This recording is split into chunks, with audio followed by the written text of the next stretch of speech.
Rodríguez, de segundo curso de primaria de Legarda, Erbi y Castelchía, Hungría.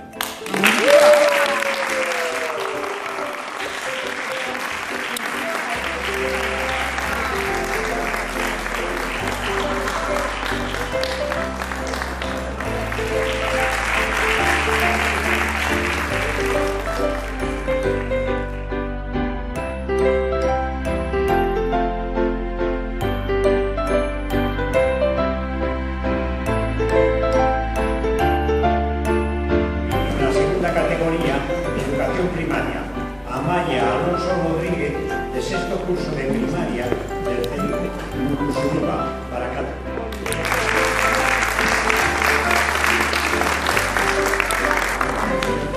En el trabajo se han valorado la correcta redacción, el compromiso con los animales y la presentación final.